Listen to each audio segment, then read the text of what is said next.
So I built a recording studio business from the ground up when I was 18, and I made every rookie mistake possible. I lost money, I made bad hires, and I ultimately wound up homeless. And I had to work my way back up from homelessness all the way to eventually now being at Google, which has been an amazing redemption journey for myself. I'm going to talk about how those failures from my business became the blueprint for everything that I've ever could have imagined. If you're thinking about starting your own thing, here's what I wish I knew from day one. And so first is don't get stuck or too caught up in this LLC. How do I set up my business? How do I protect my liability? Don't worry about that stuff until you actually know what clients you're serving and that you actually have some clients in the first place. I was just talking to a professional that I really respect, great guy, and who has been in an industry trying to start their own business for almost a year now. And they keep asking, what niche should I serve? How should I start my LLC? How should I structure my business? Should it be an LLC, an S Corp? What do I do here, Devin? And I tell him, well, do you have a customer? Who are you going to serve here? Have you even tried to get a customer? And he's saying, I just want to get my branding right. I just want to get something perfect before I get out there. Now, I'm going to flip that on its head. I think you should get out there and start selling before you have everything perfect. Get out there and figure out your market. A great way to do this is to think of the tutoring model. So if you're going to go tutor students, any student who comes to you who needs a tutor, you're going to try to figure out that subject to teach them. And then you're going to figure out your niche. Oh, there are a lot of students who need math help and I'm good at math. So let's go do that. Right? That's the way you really need to approach any kind of business. I have accountings as a skill. I want to do taxes. Maybe people want taxes. Should I try to do taxes? Thinking of that niche. No, don't do that. Just say, hey, I'm an accountant. What does everyone need here? Oh, there's a bunch of people who need help with tax returns. Well, that's great. Let's just go talk to them. Or, oh, it turns out they actually need help with first-year audits or financial statement preparation. Let's switch to a service business. Like, hey, I don't have any skills at all. I'm 18 and I just want to do my own thing. I don't want to work for an employer. Well, instead of coming up with some crazy idea and starting your own business, what does your neighborhood need? Do people need help washing their cars? Do you see a bunch of dirty cars out there? Do a lot of your neighbors have pets? And you can go service that need. And so you could go about asking people what they need and then figuring out what you could make money with by servicing that need. And that's my first recommendation. I built a recording studio from the ground up, thinking that musicians would love to come to a fully fledged recording studio that had 14 mics, and if you get top quality sound. Turns out that most musicians who want to record at that level want recording labels. They don't want just to pay you an hourly rate to make their own album. So I started off with my cold premise phone and I made a huge investment. I built an LLC and I shot a lot of money and energy at a target that there wasn't really a demand for in that market. The second mistake I made was I wasn't looking at disruptive technology, but there could be a huge impact where, let's say you're going into copywriting. Maybe that's not the best time right now with AI taking over copywriting, right? That's a disruptor in the market.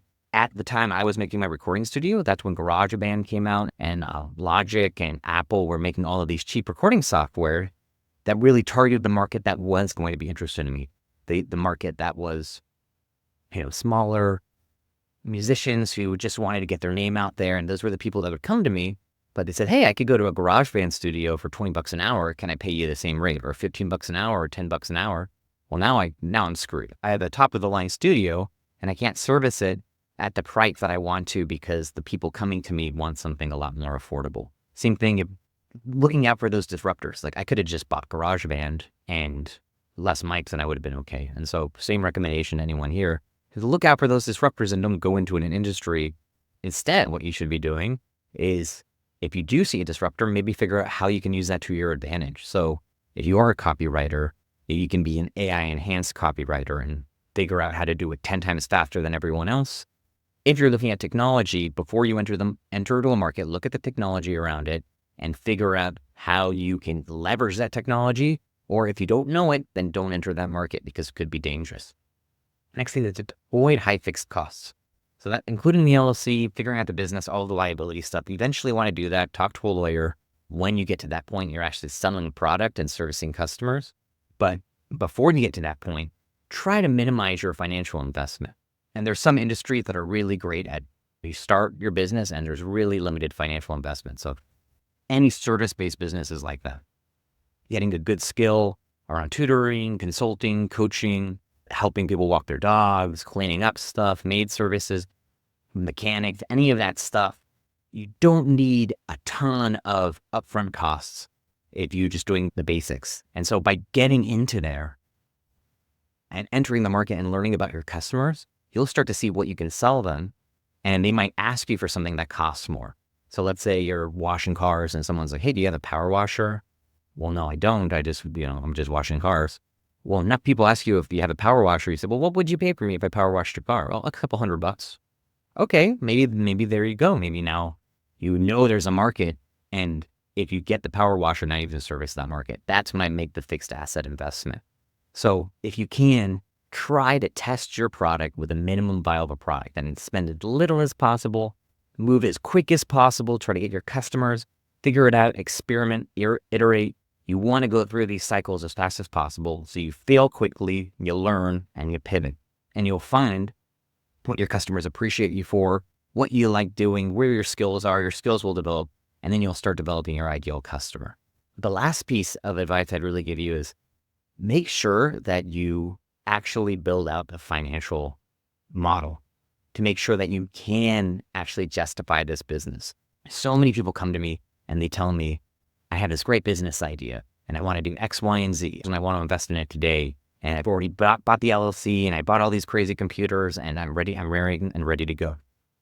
Well, I'll stop and say, well, how are you going to make money doing this? How do you monetize this business? Is there anyone in the market that's competing with you? If there are people in the market, are they priced at what you would think you can make a profit for? And so there's simple things that you can do around this, like basic pricing, competitive analysis, seeing if there's a market demand for your product, seeing if customers are actually interested, and then forecasting it out. Well, how many customers would I need to service in order to pay for all of the costs associated with my business and be able to make the kind of money that I want to make? A good example is my recording studio business. Let's say it costs me $50,000 to set up. Well, if I could record bands at $100 an hour, then you're talking about what? So you're talking about 500 hours of recording at $100 an hour just to make my money back. Then the question is, can I charge $100 an hour? If it's $50 an hour, then I need to work 1,000 hours. If it's $25 an hour, then I need to work 2,000 hours and I need to be fully booked that time. And then you have to come in with the other fixed costs of, oh, the studio, I have to pay rent.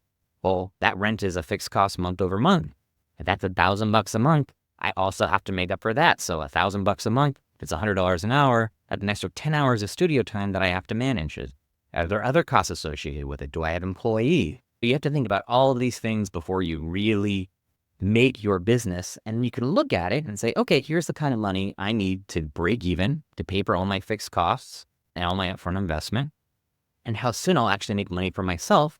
And you should figure out how much personal labor you're going to put into this. And if you're putting personal labor into it, you can actually effectively calculate your hourly rate by year. And then what I tell you is, can you get that hourly rate somewhere else? Or if you can get that hourly rate somewhere else, is this business you're doing something you're passionate about so that it justifies the extra risk for you to get the same rate you could get somewhere else? And so that's kind of how I framed all of this.